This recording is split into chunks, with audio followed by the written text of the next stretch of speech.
But we also want your contact information if you're willing to give it to us. There is a handout that was near or on your armrest. Take that. There's a place on the bottom of it to fill out your contact information. We'd love to meet you and introduce you to the microchurches that are part of this community. So we want to take that, fill it out, rip it off, and we're going to do offering in a bit. And that's going to, you can put it in there, and we'll contact you. So new people, hey, welcome. Let us get to know you a little bit.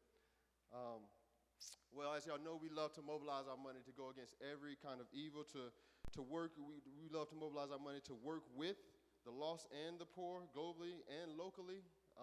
And this is our promise, that everything that's given will go towards that end, to use our money to see God's kingdom advance against every kind of evil. So there are boxes on the far right of each section.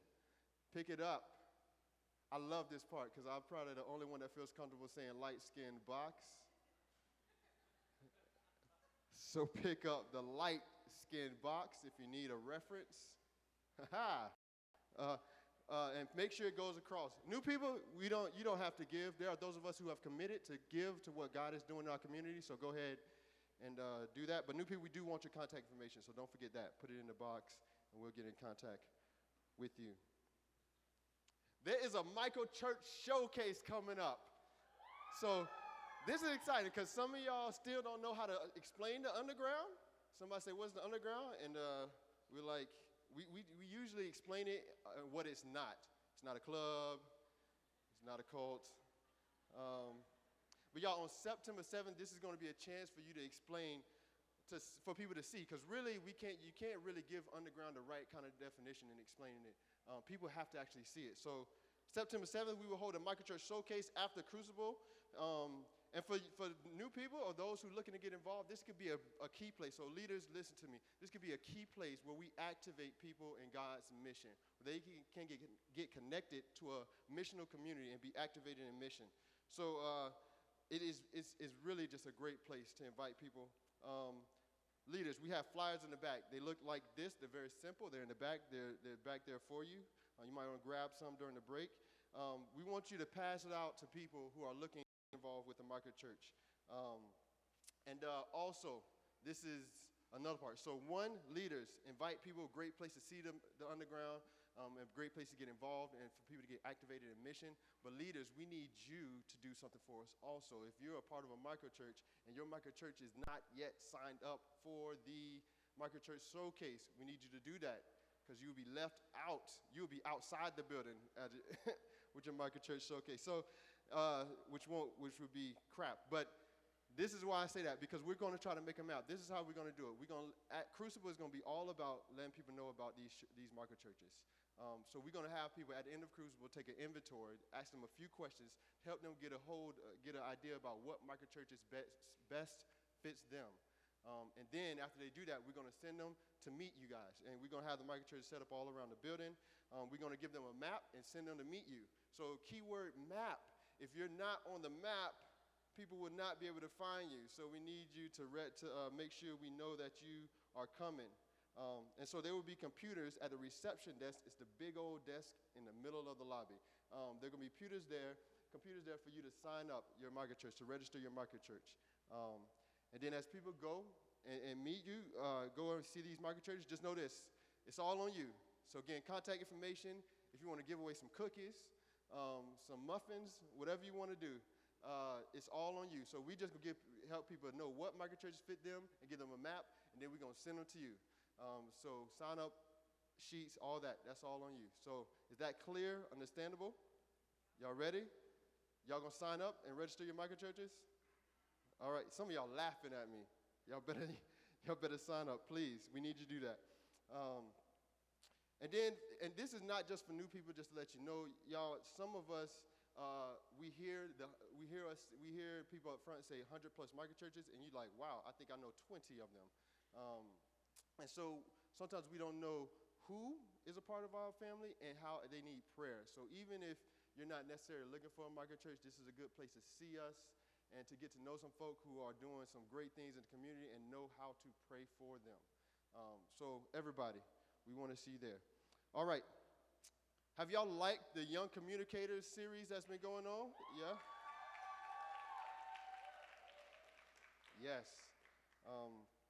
Y'all, next week, that's good. We're going to have somebody come up. I should say this. I just want to give a shout out to Anthony. Anthony is going to be up here today. Anthony, that's for you. That's my Michael Jackson kick for you. That's when I'm excited. I've just been walking with that brother for a long time, and I'm excited to hear him. I trust him. That's going to be happening. After this series, we have another series coming up called Only Matthew, and that's where we're going to be looking at stories that are only in the Gospel of Matthew. We want to just get y'all ready for that as we finish off these Young Communicator series today. And if you want any of our talks or anything, just make sure you go online. Most of the things, if you missed any, they'll be there. All right, I think I'm done. I'm going to wrap up. You get a break, and then in a few minutes, we're going to come back and we're going to get into the Word. So take a few minutes for this break.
Well, we're continuing Moses, and we're continuing or finishing up the what is it, the Young Communicators kind of series here, and Anthony's going to be the guy kind of leading us through that. So why don't you give it up for Anthony while he kind of walks up.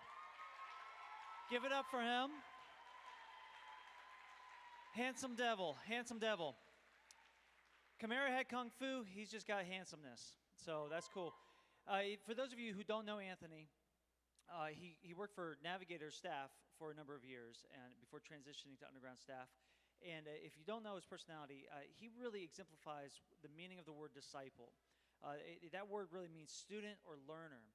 And if there's a student or learner that I've ever seen, it's Anthony. I mean, he really kind of embodies that, says, man, I have a passion for learning about Jesus, learning his ways, learning his truths, learning what it means to really follow him, and all the uncomfortable ways of that too. So not just like learning just so he can learn, even though he does enjoy that as well.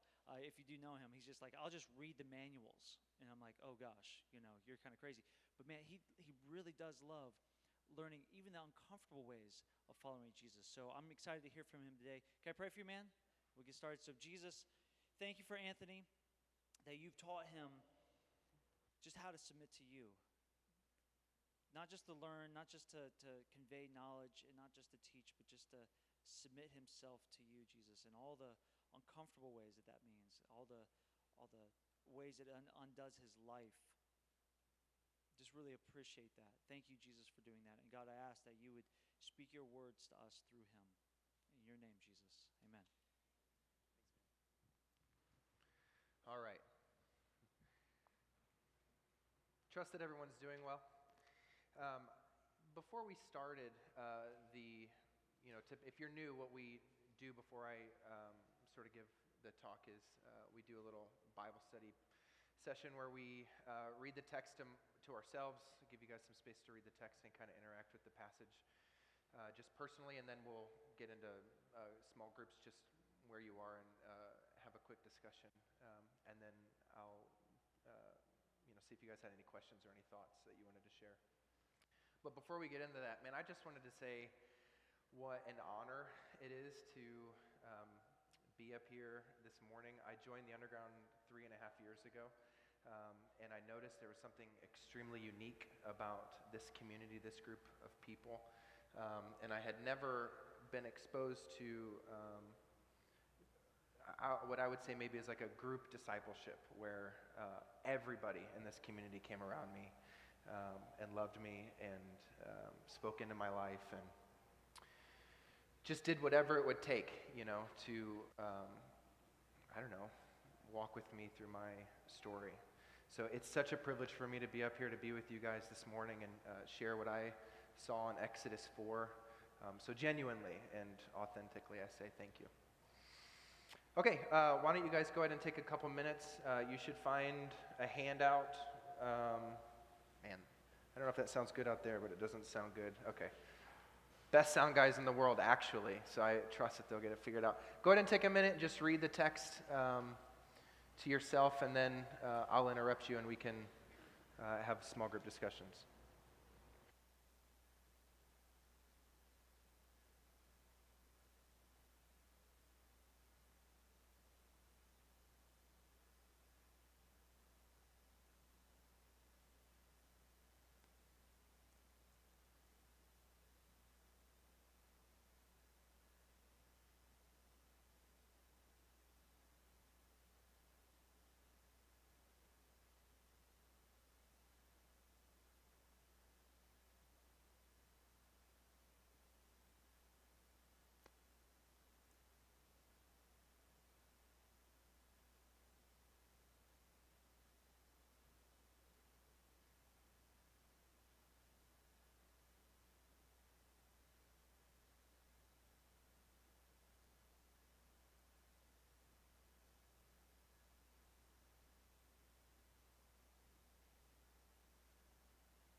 Is that enough time? Everyone's eyes are still on their papers. I didn't know. I'll trust that you are speed readers and we're good to go. Why don't you guys go ahead and just make a small group, maybe 3 or 4 in a group, just those who are around you. Some may need to turn around and look backwards. If you're kind of off by yourself, join another group and just talk about, your questions and your insights and what you noticed. And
okay.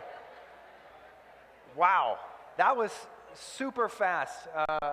Robbie, are you running the mic for me? I think our first question is right here. So, and if you have a question, would you just raise your hand, like everybody all at the same time, so I can kind of get an idea what the questions are, where the questions are at. So there's going to be, Robbie, when he's done, you can run up here next. Go ahead, man. Okay, I'm looking forward to this.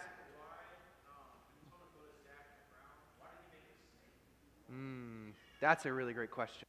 I want to talk a little bit about that later, but one thing that I wasn't planning to say is the 3 miracles that God gives Moses in this one instance all play deeply into the psyche of an Egyptian. So they had one of their gods was a serpent. So for Moses to be able to throw his staff on the ground and it become a serpent is to say, I am even greater than your gods, obviously leprosy, dealing with death, and then the Nile in itself was the symbol of their life. It was like where they believed their life came from. So to turn the Nile, their life source, into blood was to say, I'm even greater than where you draw your life from. So all of it was very symbolic. And for the Egyptians to see that, and especially Pharaoh, he would have been shaken up, by this. Great question. Really great question. Right here.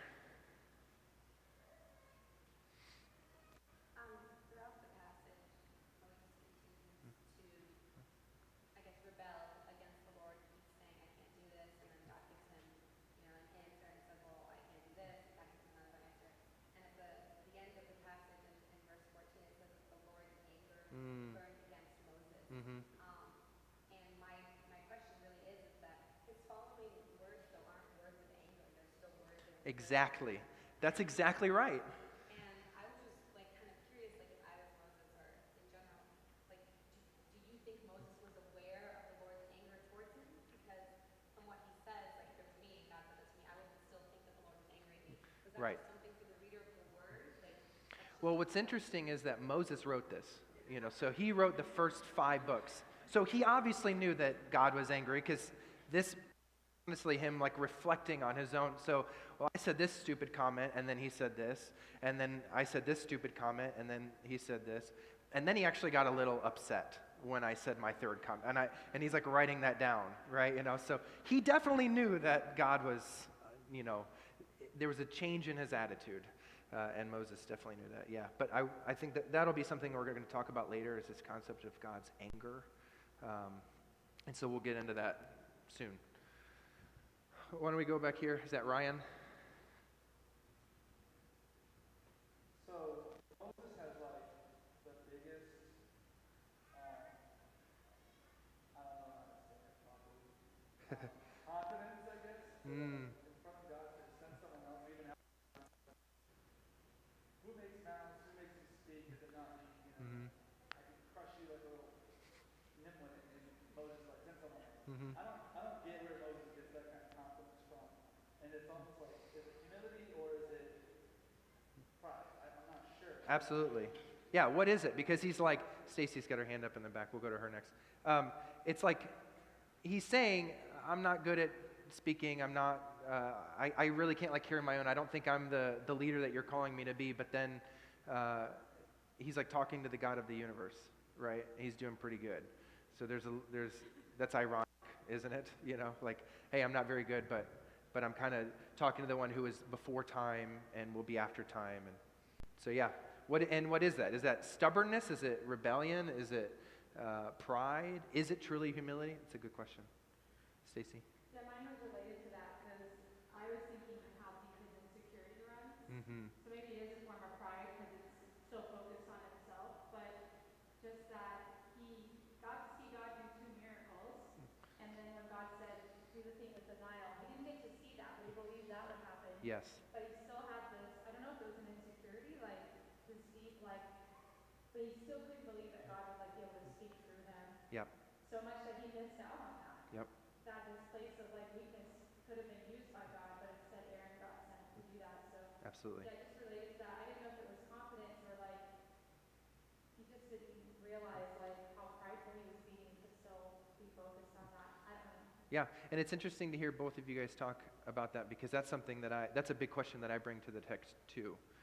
Is where is Moses' heart and what is his posture before God in this text? And so that's something that I hope, well, I know we're going to cover. Any other questions? Why don't we come over here? Get you a little exercise.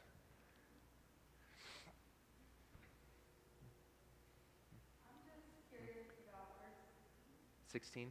You can read it, I'm not. It says that he'll be your mouth and you'll be his God. That kind of goes the wrong way. It does, yeah, that is a little, it's like, what are you saying? You're saying that you're going to be his God?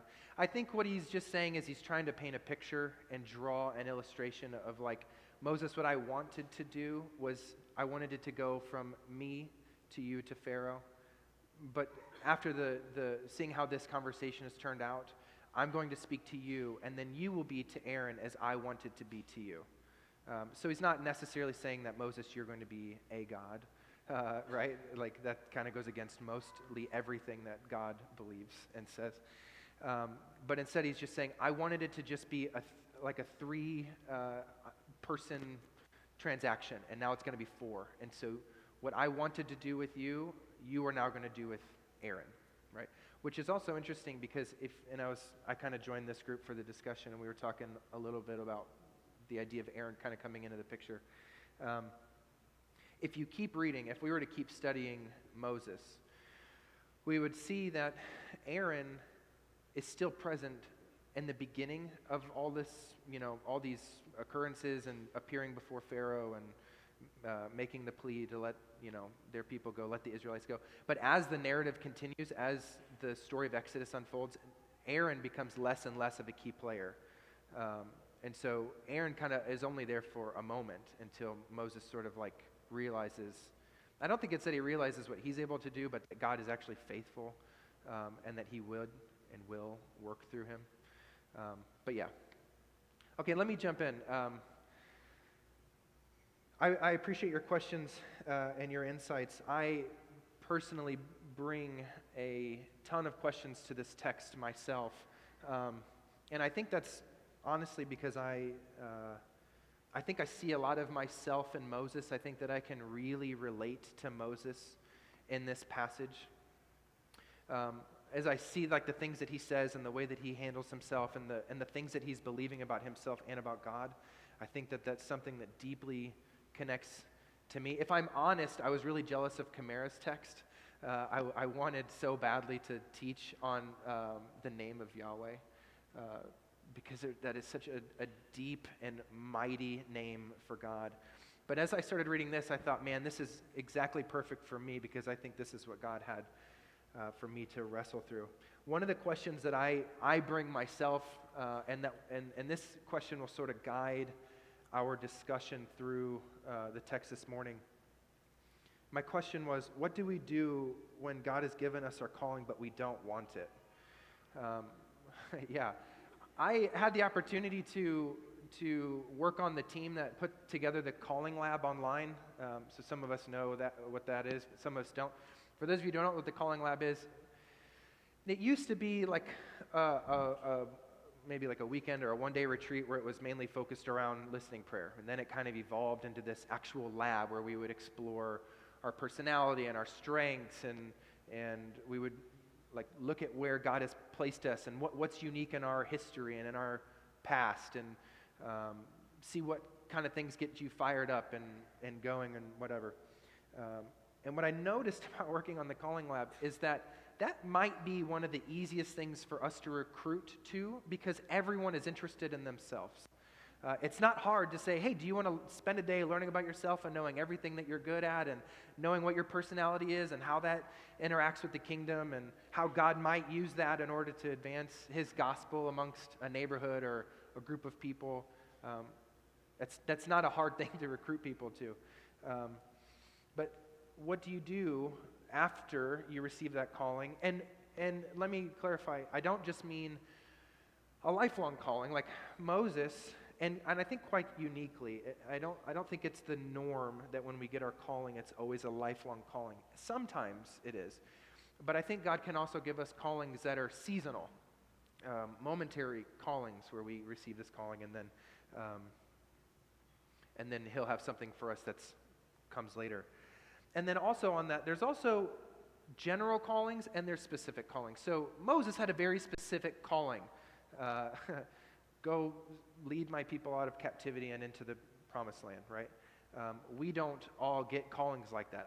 I bet I would venture a guess that if I asked you guys to raise your hand if you have a call to go lead an entire nation out of captivity, no one would really raise their hand. We don't really usually, sometimes we don't have specific callings like that. And if we don't have a specific calling like that, it's not because we don't end up getting one. It might just be that God hasn't given it to us yet. Moses spends 40 years shepherding sheep before he gets this calling. He's 80 years old in this passage, and then he gets his specific calling. So a little, if you're like waiting for God to speak to you, it's okay. If you haven't heard from him yet, it could be a little while longer. But some of us, not some of us, all of us as Christians, we all have general callings, right? There's obviously the Matthew 28, the Great Commission. Therefore, go and make disciples of all nations, baptizing them in the name of the Father, the Son, and the Holy Spirit, teaching them to obey everything that I commanded you, and surely I'm with you always to the very end of the age. That's a very general calling that is placed on the entirety of the church. So everyone in this room, any believer, anybody that says, I follow Jesus, has a calling. It would be that. Or another general calling that we find in Scripture is Acts 1, verse 8, when he says, and you will be my witnesses in Jerusalem, Judea, Samaria, and the ends of the earth. So we're called to make disciples. We're called to be witnesses. And so we all have this calling, whether it's specific or general, as those who follow Jesus. But the question is, what do we do when we get that calling, whether general or specific, and we don't want it? What do we do when we feel like Jesus is calling us to be a witness to our neighbor and broach the subject of spirituality and actually drop the name Jesus, and you don't want to do that. You're, afraid or nervous about what they might say. Or your coworker, you're confident that the crisis that they're going through would be such a great platform for you to share the gospel, but you just don't want to do it because it could be such a, hindrance in your professional life. I actually have a friend who works in the hotel business, and he told me a story a couple months ago that he's like, man, one of the things that I've really been shocked at by is I will see a man come into my hotel with his wife one week, and then he'll stay for business or something, and she flies out, and every night after that, he's got an escort. And I was gripped by the story, and I thought, man, like, this level of wickedness is before you every day. What do you do about that? Like, what do you do as a Christian? Do you go up to him? Like, do you say something to the escort? Do you, like, call him out? Do you say something to your manager? What do you do? And his answer was to me like, man, I don't know what I do, because if I lose my job, my family doesn't get fed. And that's like a calling that he generally, and can you blame him? He doesn't want it. He doesn't want that before him. But it is. It is before him, and that's what God has delivered to him. And that's a calling that he has, to be a witness, even in his workplace. So what do you do when you get your calling and you don't want it? So here's what I want to do. These 17 passages kind of play out almost like a play. They play out like a play. And there's 3 lines. Moses says something and God replies. Moses says something, God responds, Moses, and then God. And so what I would like to do this morning is take the first 2 lines, Moses' first 2 lines, and look at them together, because I think they kind of carry the same kind of characteristic within them. So we'll treat those as one. And then I want to look at Moses' third piece, his third line in this play. All right. So first of all, Moses says, what if they do not believe me or listen to me, and they say that the Lord did not appear to you? Which, in my discussion group, we were talking about that first line, how it's interesting that after all that God had just done, and not just in this like burning bush moment, but in his life, Drew talked about how Moses was uniquely and individually spared from mass genocide, and then, being led out into the wilderness and led to this specific people group, and then God calls Moses to him and into his presence, actually gives Moses his identity and his own name, which, as far as just the text is concerned, we don't even know that if Adam and Eve got God's name. We don't actually know if they wanted his name, because they were able to behold his raw presence, but that is something, a gift that no one had ever received. And it is this incredible moment where, for the first time ever, man has a name to give the creator of the universe. And Moses' next line is, what if they don't believe me or listen to me? Which is such a, retrospect, that's such a petty thing to say. Like, who cares at this point? But we were kind of talking about how it's an excuse in a way, isn't it? He's like trying to come up with excuses to dodge what he was actually called to.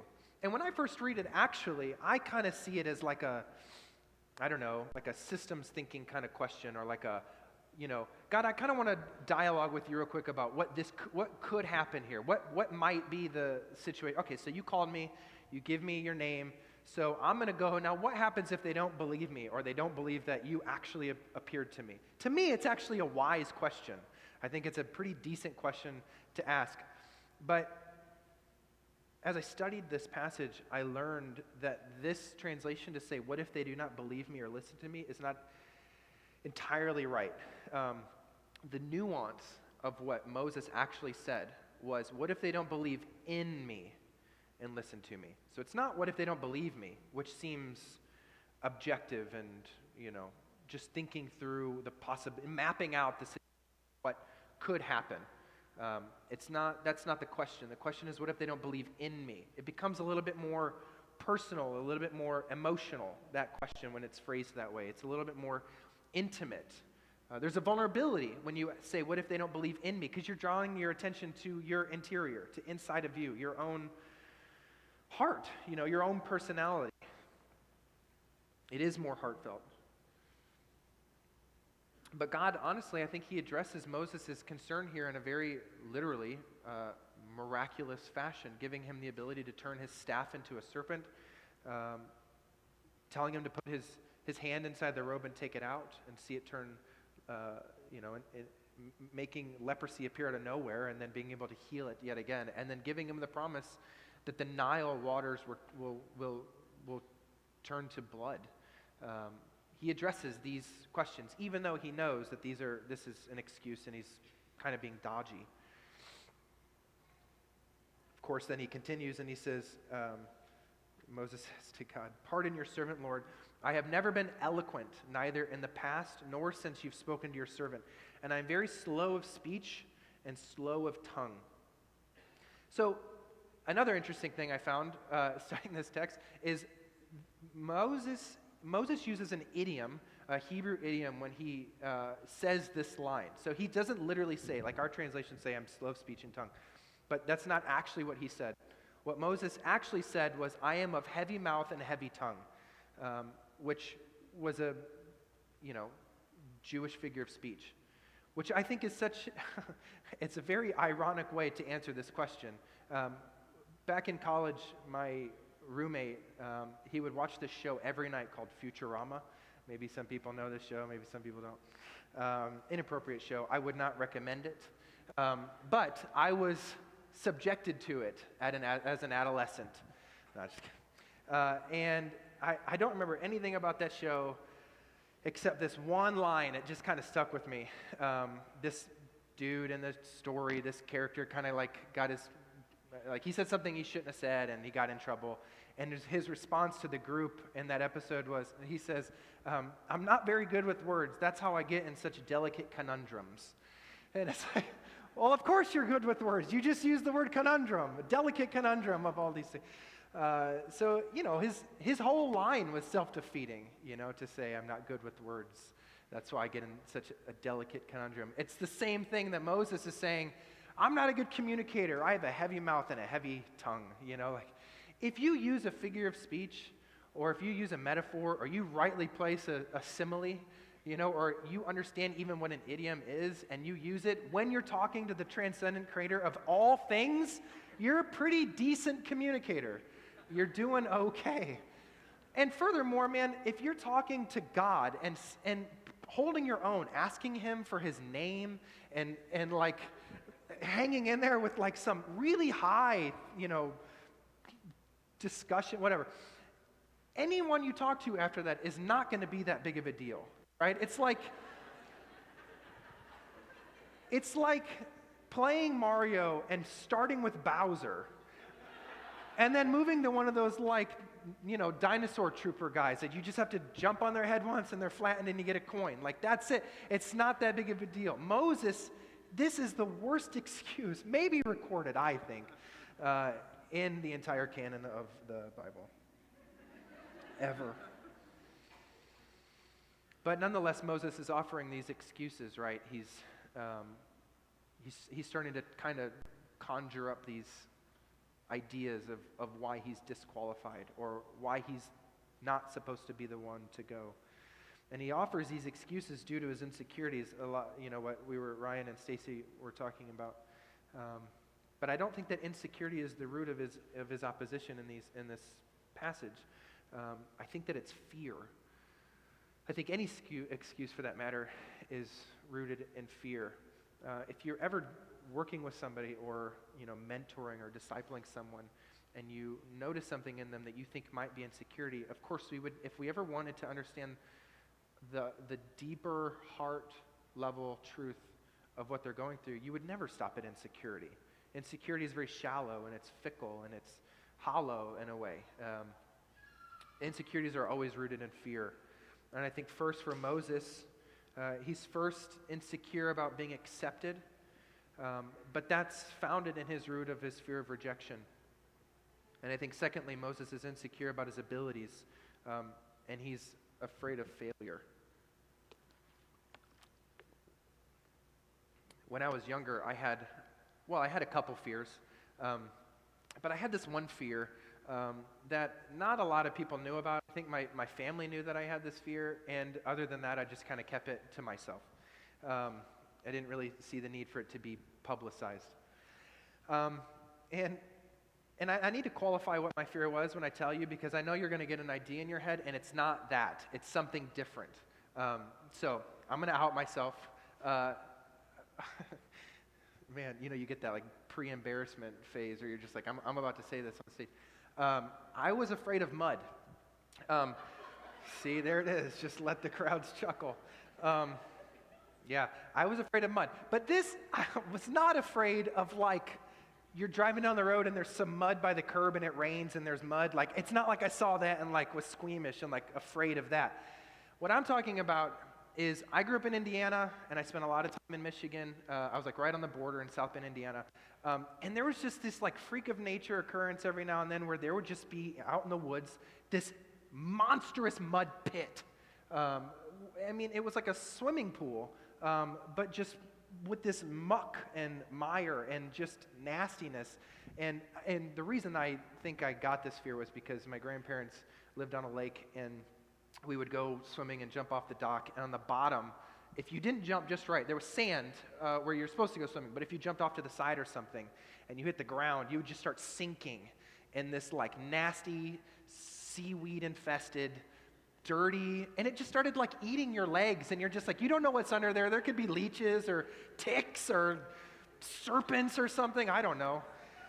Seriously, and it freaked me out. So all that to say, I used to go to this camp every summer called Camp Eberhart, and you're only there for a week, and in order to like kind of bond as a cabin, you stay in cabins, and there's like 14 bunk beds in one tiny room, and we wanted to do something that specific year to like bond us. So we're like, yeah, let's go be men and jump off the high dive, at night, or let's go like freak out the girls' cabin and knock on their windows or something. And I was like, these are okay ideas, but I'm not really for them, in fact, I think I just wanted to go to bed. And then one guy was like, there's a mud pit out in the woods. And I was like, no, the girls' cabin was a great idea. Let's do that one, or the high dive. That was, I go back on what I said. That was a good idea, actually. Actually, let's do that. And I was the only one who did not want to go to the mud pit. And so, like, all the guys were like, really excited. And man, the walk from the cabin to the pit felt like eternity. And I just constantly kept trying to come up with excuses like, I could try to spread a rumor amongst all of us in the 20 minutes it takes to walk, like, a girl died in the mud pit and her spirit haunts that space or something. I don't know, or do you know that you can develop an allergy? I don't know, like something about it to get us all out of it, but I didn't. So we get to the mouth, and I emphasize mouth of the pit because it literally, it looked like it wanted to swallow you. And the way that it worked was like, you'd come up to like the end of the path, and then all of a sudden mud would just start, like just gradually, you just start walking in, and that was it. So the guys are like over here taking off their shoes and like taking off their shirts and like getting all like geeked out about it, and they like start going in, and I'm just like sitting back watching as slowly the mud starts to like devour their lower body and then their torso, and then it like curves off, and I can't see anymore. All I just see is like their heads kind of like just trying to like stay above the mud, and that's it, right? And I'm just like, what in the world am I going to do? So eventually all the guys are like off, and I hear them like throwing mud at each other and like calling out things like, don't go over there, it's too dark or something, or like, it's too deep, like all these things that are like, I'm like trying to psych myself up, and like they keep saying these things that are tearing me down, So the counselor is like, hey man, what are you doing? Your shirt's still on, your shoes are still on, are you jumping in, are you coming? And I was like, you know what, no, I think I'm going to stay back and watch the shoes, or I'm going to hang out here and just make sure that everything is good, And he's like, no, the shoes are fine, come on. And I was like, no, I just think you guys should go. And he's like, what's really happening? And I was like, all right, man. I'm actually terrified of mud. I cannot get in that. It's something about the smell of it. It just smells like rotting organic, I don't know. It just smelled horrible. And the consistency of it, just the way that it felt on your feet. And you never knew when you were going to stop sinking. It was like quicksand, truly. God, I think I still have a little bit of the vestige of that. Just kind of retelling the story now. Still don't want to do it. But he looked at me and he was like, okay, well, what if I carried you on my shoulders, because I'm going in anyway? And I looked at him and I was like, And something inside me, I was like, man, I really want to go where all the other guys are going, and I really want to be a part of the crew, and I want to be a team player, and I don't want to be known as that guy that didn't go. But at the same time, I knew that the only way that I was going to get into that mud pit was with his help, with the height that his shoulders offered. And I remember in that moment feeling really exposed and extremely weak, but also slightly known and cared for. And in some weird way, I felt strength. I felt strong. And I think that our callings can be exactly like this. I think that when God calls us to join him in his mission, it's always with the strength of his shoulders. I think that when we finally come to the point where we interact with God and he's gracious enough and merciful to us to offer us our calling, I think sometimes we get this image in our head of this commander-in-chief dictating, you go here, and you go here, and you go here, almost like the CEO of a mission-sending agency or something like that. And I think, to some degree, I think that is true. I mean, we call him our king, and we call him our Lord, and we pledge our allegiance to God, and we say that you are the one that we follow, and you are the one that we submit to. And where you call me to go, I will go. But I think that is actually a lopsided view when we think about God and the calling that we receive. Have we ever considered for even a moment that God is actually the one who is kneeling down before us, looking at us eye to eye, and he's the one that is offering his shoulders to us when we receive our calling? Because God knows, right? God knows when our fears are entangled in our calling. God is not blindsided by the fact that we have insecurities or we have fears or we're nervous about going to a certain place or a certain neighborhood. I don't think that it's a surprise to God that sometimes he calls us into the place that is actually the last place that we would want to go.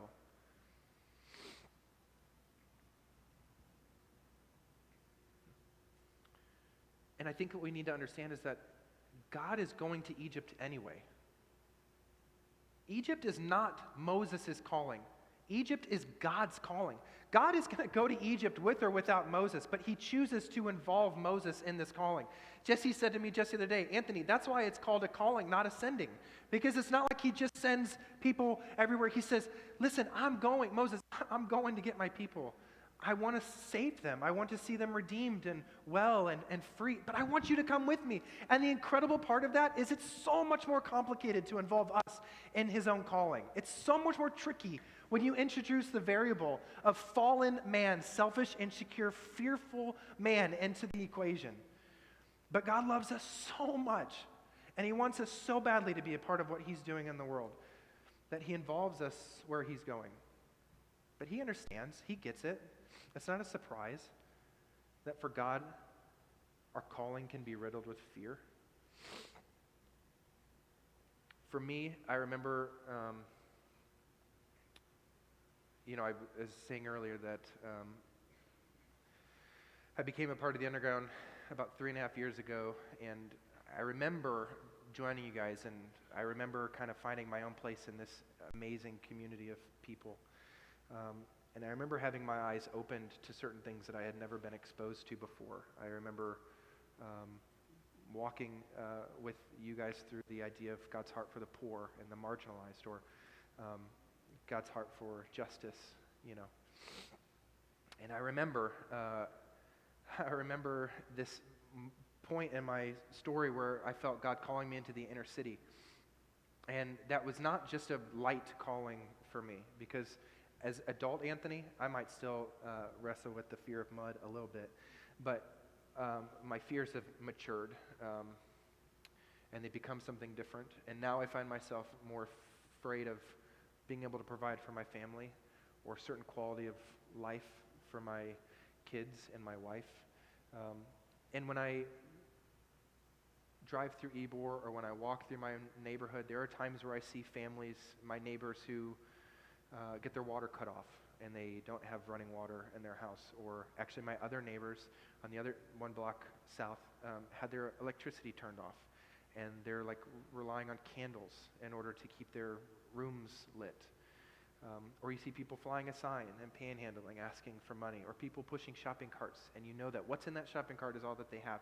And for me, at times, Ybor is just a reminder, or it brings that, not a reminder, but it just kind of like evokes my fear of like, what happens if I am not able to provide that certain quality of life for my family? And that's really hard for me at times to, it was harder in the beginning than it is now. God has actually used a lot of living in Ybor to mature me and make me into the man I think that God wants me to be. But it was extremely challenging to always have that reminder right in front of me that that is a reality. The idea of not being able to provide for your family or not be able to give that certain quality of life, it was always in my face, and that was very hard. But I remember so I've lived there for about 2 years now, and the entire way through, it's been almost like a ride on God's shoulders. It was almost as if when I moved in and we were unpacking the house, it was almost like, okay, God, I absolutely cannot do this without you. And from this point forward, I'm going to have to get on your shoulders. And as vulnerable as that is, and as challenging that is to actually say, I can't walk through this point without you, it's completely worth it because he did something that I never expected in these last 2 years.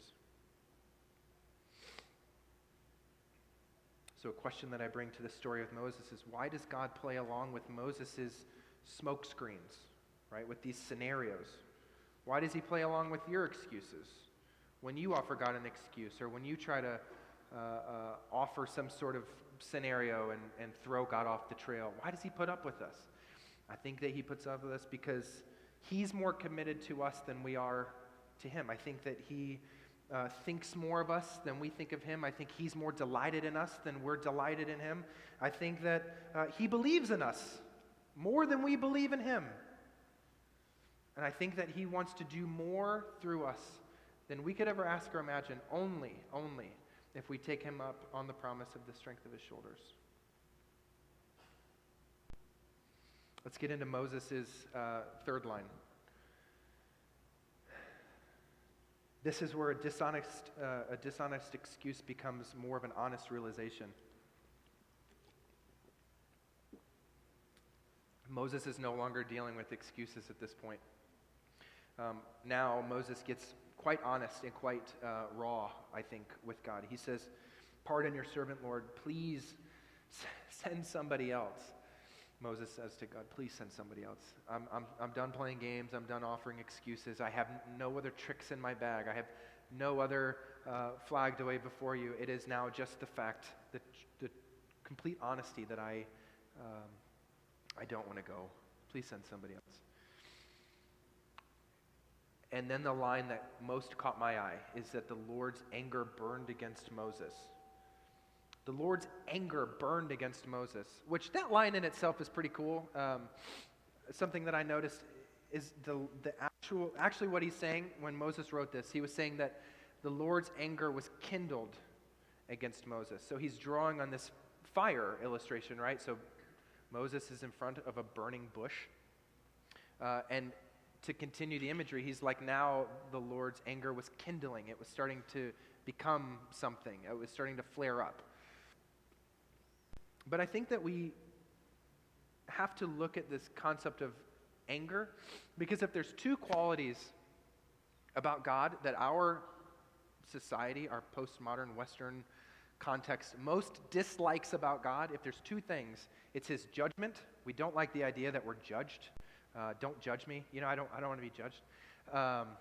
And his anger or his wrath. Like our Western mentality is, we just want to know that God is lovey-dovey and, hearts in the sky, and as long as we do our best or whatever, it's going to be fine. The concept of God getting angry is something that we're not typically fond of. And so I think we need to look further into God's anger.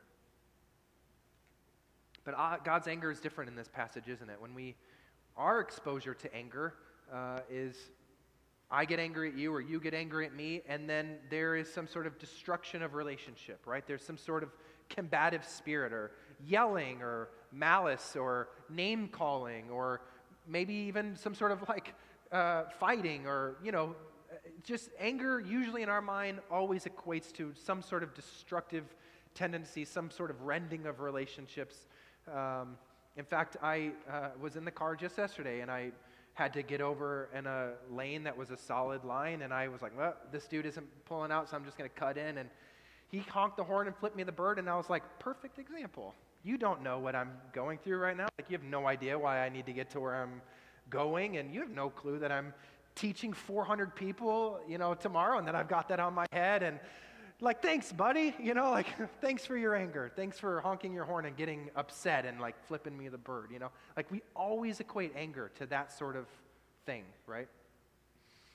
But anger is not always this destructive concept, because even Paul in Ephesians 4:26, he says, be angry.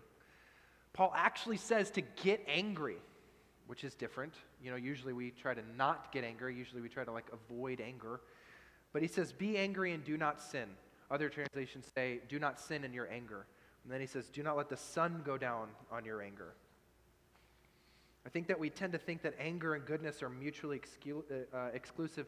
And this concept has, for me, it's intriguing, God shows us a very compelling example in this passage of what it looks like to be angry and not sin. And I think that the answer lies in his response to Moses, which is, what about your brother Aaron? That's exactly what the comment earlier is so it says that he got angry.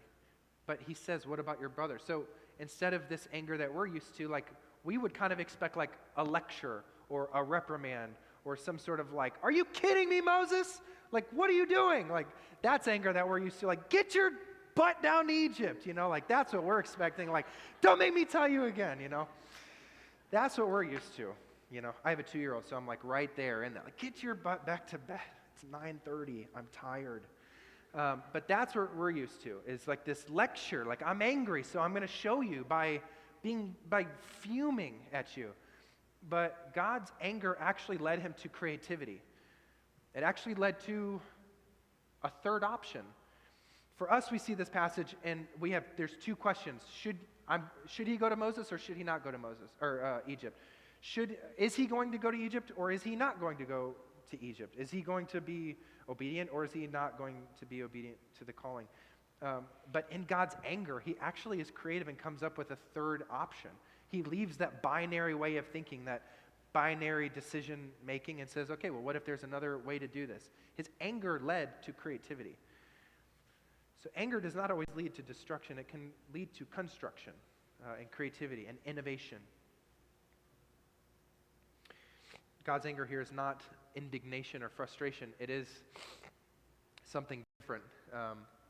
I was raised in a family who believed in Jesus. We followed Jesus. My mom, my dad, my aunts, my grandparents especially, were sort of the spiritual leaders of our family. My grandma, sort of the matriarch of my family, incredible woman.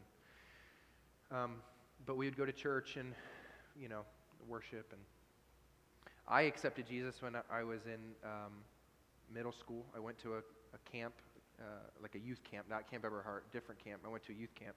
No mud at this camp. Fresh, clean pools at this camp. High dives. It was beautiful. And blobs. The last night I accepted Jesus, and I kind of started my journey with Jesus at that point. I remember coming back and my grandma buying me my first journal. My first Bible, and just kind of working my way through this life with Jesus. And I remember going to church as a junior in high school, kind of going to this church and meeting some people and really starting to get some spiritual, guidance and direction. And my eyes starting to be opened to the idea of like a quiet time, or a prayer life, the idea of sharing your faith with your friends or your classmates, and what does it look like to be a Christian in high school, these sort of things. But mainly my life was kind of, my view of Christianity was basically, how do I please God? What do I do to please Him and make Him happy? And when that is your mentality of God, when you're not being concerned, when your concern is not about how does God love me, but instead it's how do I appease God, you become extremely tired. You can't really maintain that for too long before you get burnt out. Constantly trying to please this perfect and holy God, always feeling judged and looked down upon. I remember nights going by in my bedroom for hours, praying and asking God to forgive me, or journaling and like writing out all my sins and saying, please forgive me. I accept you all over. I probably accepted Jesus like 200 times in my high school years. So, and so you go to college. I remember going to USF and being around people who didn't know Jesus and were not following Jesus, and seeing like a more carefree and like whimsical lifestyle. And I started to want that. I started to not want to carry this like stress on my heart all the time. And I just didn't want to feel that burden of always trying to please God, always trying to make Him happy, always wondering what He thinks of me. And going into my sophomore year, I remember to just kind of call it, I decided to call it quits. I said, you know what, I'm not gonna follow this God anymore. I knew enough about theology that I couldn't lose my salvation. So I said, you know what, I'm going to take my salvation as if it's like a little package, and I'm just going to run. I'm pretty much done with this Christian thing. I'm done feeling like this. Everyone else seems to be having a good time. I'm not having a good time. I'm going to kind of do what I want, when I want, how I want, and not be really concerned about what others think. And I remember in that moment, it was extremely unique moment in my life where I pretty much looked at my community of, brothers and sisters in the faith, and I said, I'm not doing this anymore. I won't be at Bible study anymore. I won't be praying with you anymore. I won't be joining with you in mission on the campus anymore. I'm done. The response that they gave me was something that I didn't really expect. They were actually angry with me. There was an anger about their response to me not wanting to follow Jesus anymore. But it wasn't anger, but it was more of like a violence of love. They started like, they started like fighting for me and drawing my attention to certain questions and like, well, what do you do if this happens, Anthony? Or what's going to come of your roommate who you were like professing Jesus to and like trying to talk to him about, God and da-da-da, and now he's just going to say, what are you going to do about that, Anthony? And what about this? And what about this? And what about this? And like really getting kind of frustrated and angry with me. And it was a violence of love. They started like fighting, but it was not fighting me. It was like it was a fight for me. You see, it was completely different. They were angry and they were upset. They were frustrated, but it was a violence of anger. And I think that God is the same. When He sees us begin to quit, He begins to fight for us, but He fights for us in jealousy. You see, in this passage when it says that God's anger burned against Moses, yes, we translate that as anger, but in many other places throughout Scripture, that same Hebrew word is translated jealous, that He is jealous for His people. And that is a very interesting concept and sort of a game changer with this entire passage. If we come to look at this not as like God is ticked off at Moses, but that He has a violence of love Himself, and that it's a violence of love and a violence of jealousy. I think that Moses is not just being defiant in this text like it's easy. It might be easy to see it that way.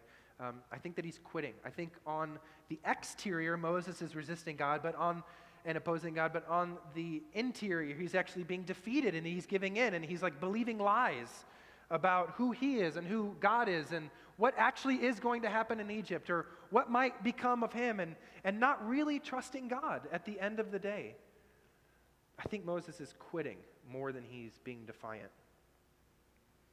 And God responds in jealousy. And jealousy is God's relentless, His persistent, His unending, unwavering, tenacious, tirelessness, longing and yearning for his people, for us, for you, right now. God is jealous for you.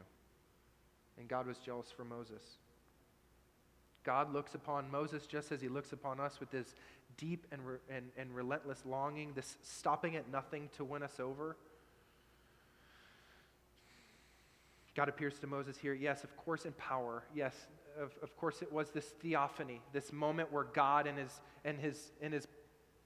the best personification that we can give of God. That's what a theophany is. It's this moment where God enters the story, where the author becomes a part of the story. The creator becomes a part of creation. This is a theophany. Yes, God, of course, is meeting him here in power, and he's calling him to this great thing, but it is more than that. It is a father looking at his son saying, I'm jealous for you, and I don't want you to give in to this. I don't want you to believe the lies of your past, and I don't want your story to dictate what you will or will not do, or the life that you might or might not lead. I want it to be because of me. God fights for Moses. And I wonder, honestly, if some of us in this room are on the verge of quitting or considering quitting. I wonder if there's a part of us that just doesn't want to do it anymore. I wonder if some of us kind of come to the end of our rope. And perhaps, I don't know, perhaps we don't even call it quitting. Perhaps we put different words to it. Some of us say, well, I'm just kind of lazy when it comes to mission, or I get a little, or maybe we look at it more like idleness, like I'm just idle. Or honestly, I wonder if sometimes we intentionally in the back of our mind are sabotaging our microchurch or our mission by not preparing for the Bible study, or not really caring about the meeting that I'm going into, or just not caring for the lost anymore. And we just kind of are throwing in the towel and kind of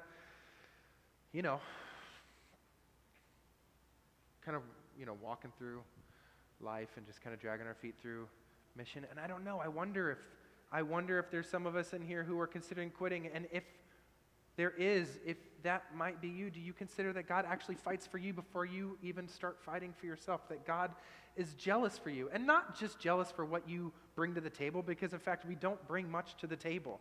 God is just jealous for you.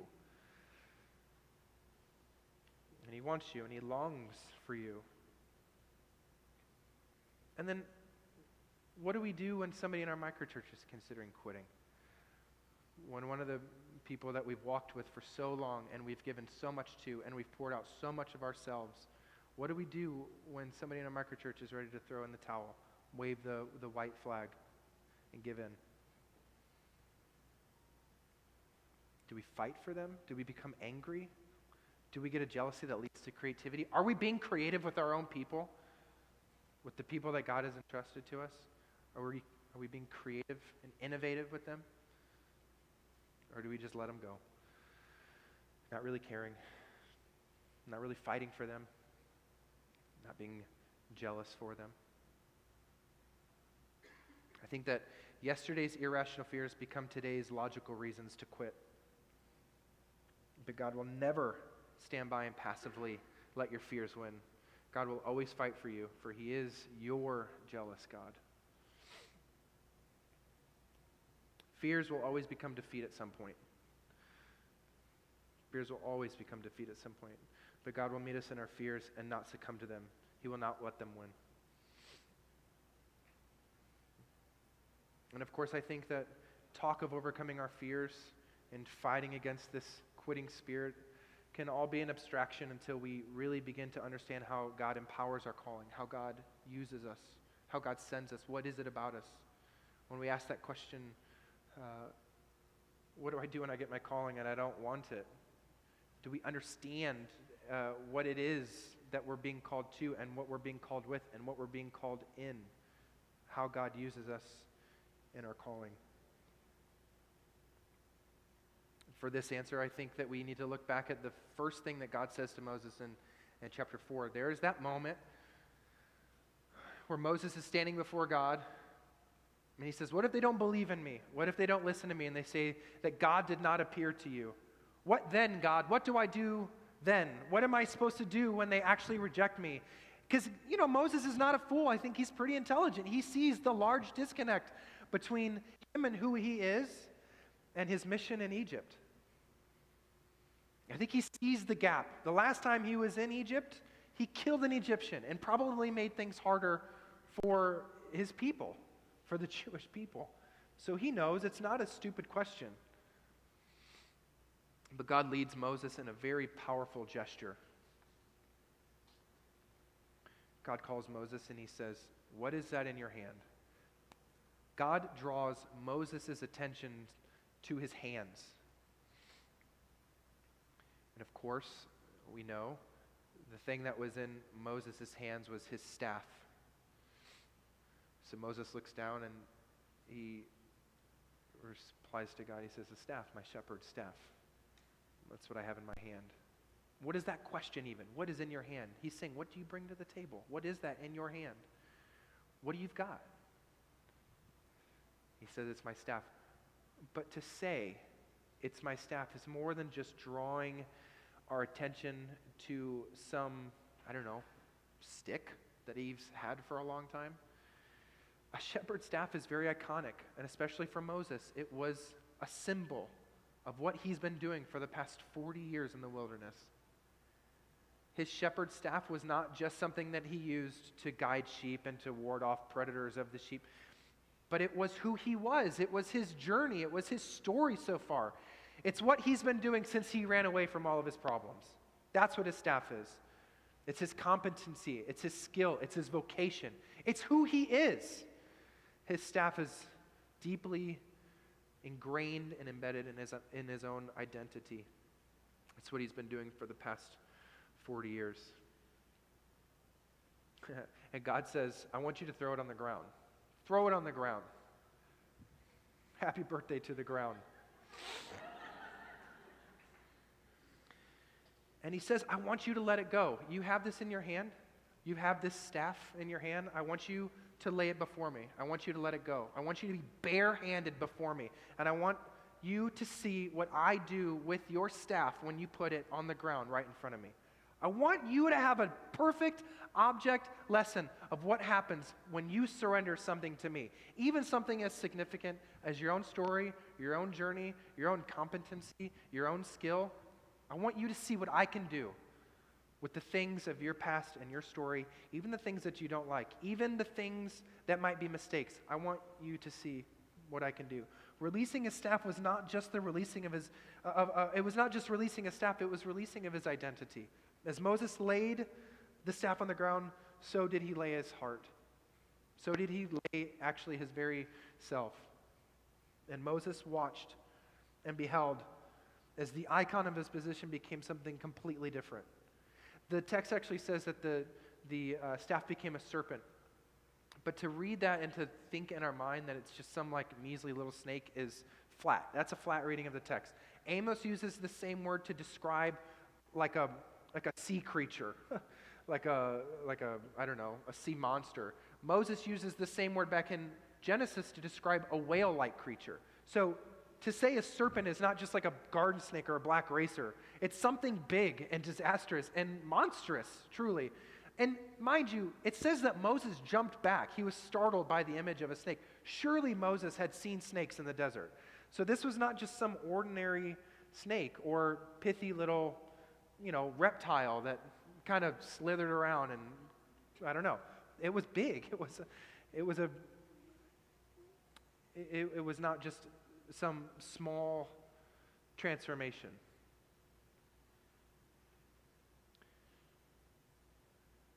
I think that God takes what we have and he transforms it into a life-changing and kingdom-shaping instrument.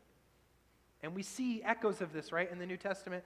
When God calls his first disciples in Mark 1, he looks out over the Sea of Galilee and he sees fishermen and he sees them being uniquely skillful with a net and patient to catch fish and strategic in where they go and how they do it and what they're thinking and even working late into the night.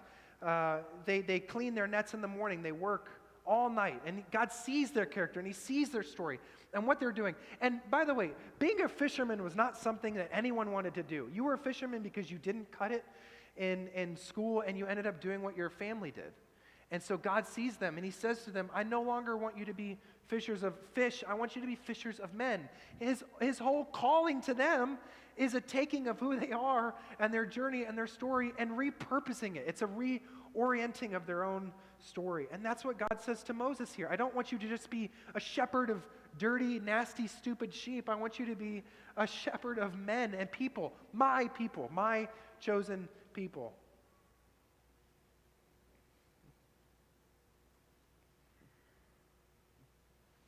There's one story that really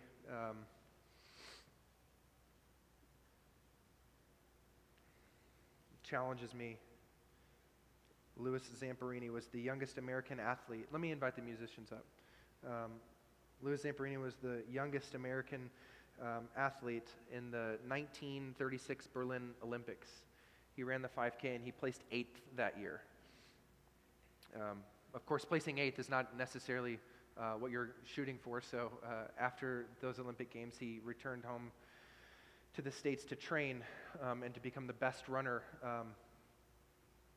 for the 1940s Olympics. But shortly after this, Japan declared war on the U.S. They joined in World War II, and the draft that was promised to never be took effect, and Zamperini found himself drafted into the Air Force. And on May 26, 1943, him and some other pilots took off for Japan to play their part in this world war. And they weren't in the air for too long. In fact, they never actually made it Japan. They got pretty close, and they were gunned down by Japanese ships. 47 days they spent in a life raft. The first night they had a bottle of water and some chocolate bars. One of the guys panicked, drank all the waters, ate all the chocolate, and for 46 days they had nothing to eat or drink. Louis Zamperini, cried and begged God, please send us water, give us water, and it rained. And he remembers, as he retells his own story, he says, that's the first time that I really came in contact with this God.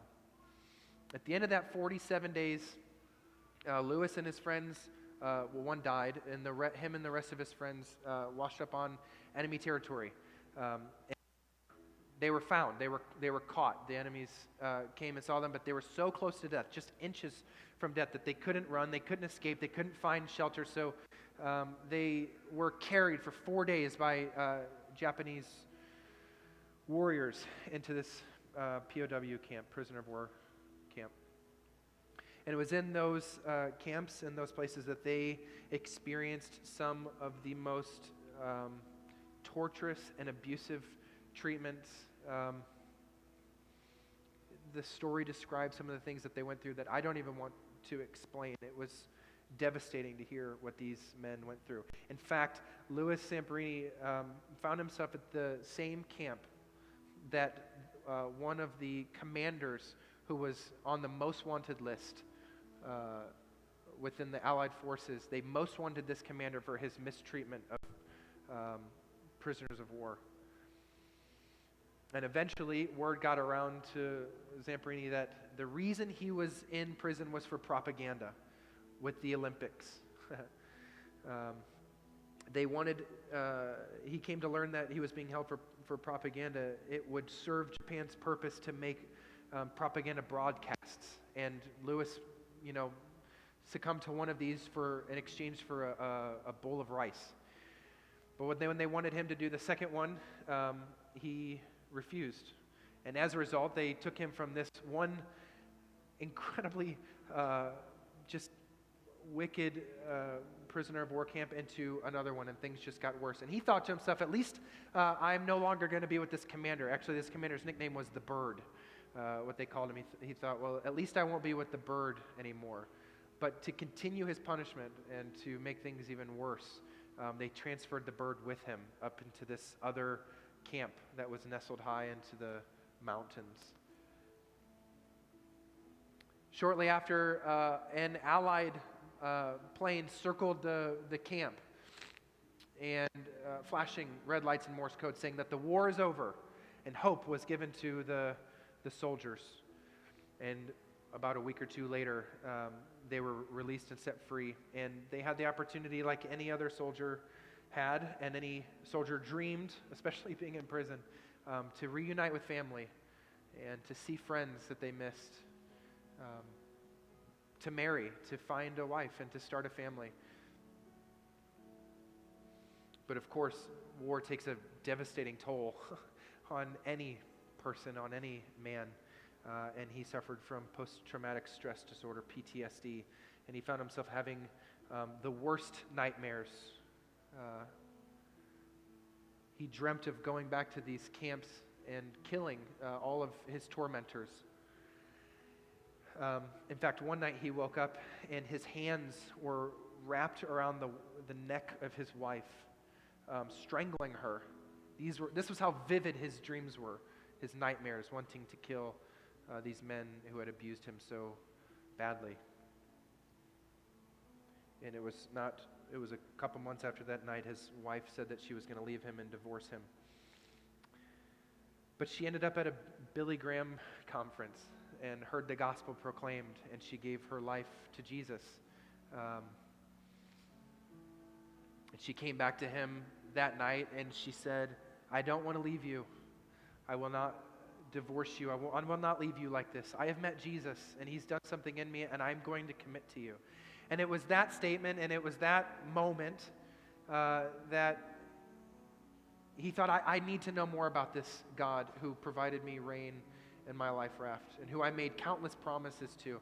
So the next day, he went to the Billy Graham conference, and he heard Billy Graham say, "For all have sinned and fallen short." And he thought, I don't need anybody to tell me this. I know that I've sinned, and began to walk out. And then Billy Graham said, at the end of everyone's life, they call on God. No matter who they are or what they do, they end up calling on God. And he was reminded of all those times that he called to God.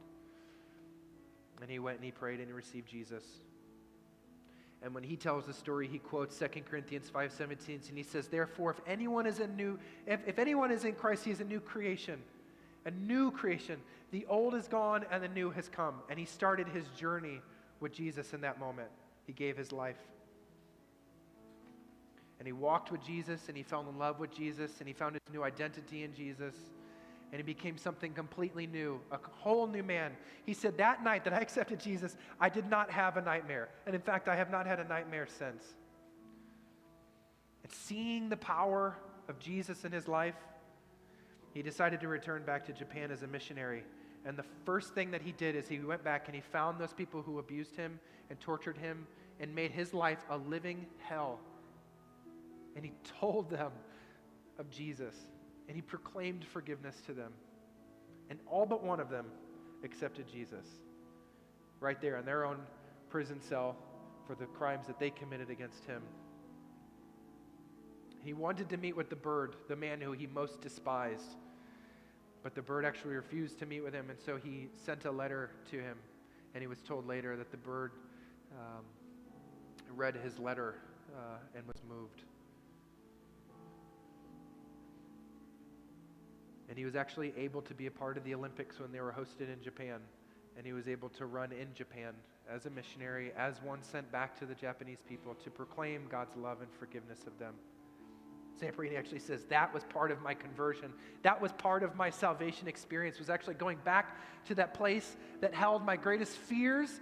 That was the reason why I wanted to quit, the reason I wanted to give up, the thing that I most did not want to do. Part of my conversion was going back and looking at those things right in their face and saying that God is bigger than those things. And when we surrender our stories to God, and when we lay our journeys down before God, He will repurpose them. And He will use them to change lives. What do we have in our hands, underground? What do you have in your hands this morning? What is that thing that God is drawing your attention to? Asking you to lay before God. Could it be a skill? Could it be a competency? Could it be a job? Could it be a position? Could it be a relationship? What is that thing in your hand that you bring before God that God might use and repurpose? Whatever it is, we all have something in our hand that God wants to use and advance His kingdom. If only we would lay it before His feet and watch what He would do with it. God did not make an excuse in calling you. He knows your story. He knows where you've been. He knows your mistakes. He knows your upsides. He knows your downsides. He knows your light side and he knows your dark side. He knows the good things about you and he knows the bad things about you. And he's just calling us to lay that before him and see what he does. Thanks.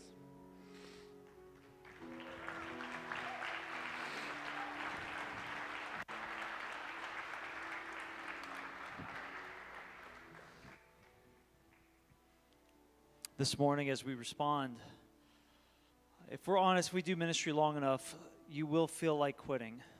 You'll feel like you're tired, you want to give up, you stop prepping the Bible study, you start sabotaging those little ministry moments. You don't call the person back and you don't want to have that long conversation, you give up.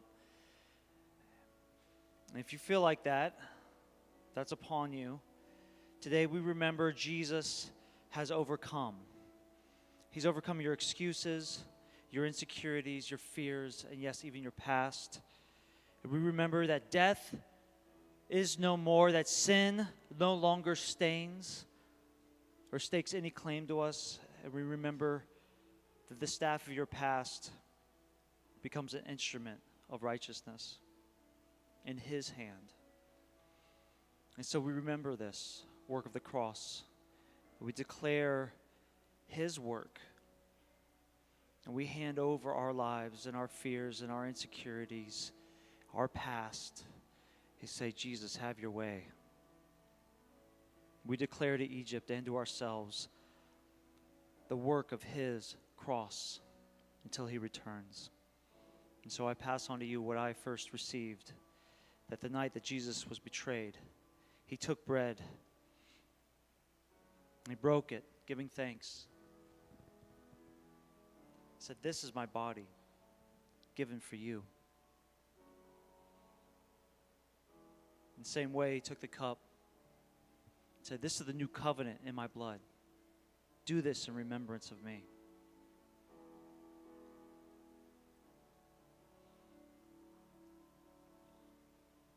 And when you take this bread and you drink this cup, you declare the death of our Lord Jesus until the day he returns. Guys, declare the work of the cross to Egypt and to yourself today. The body and blood of Jesus given for you.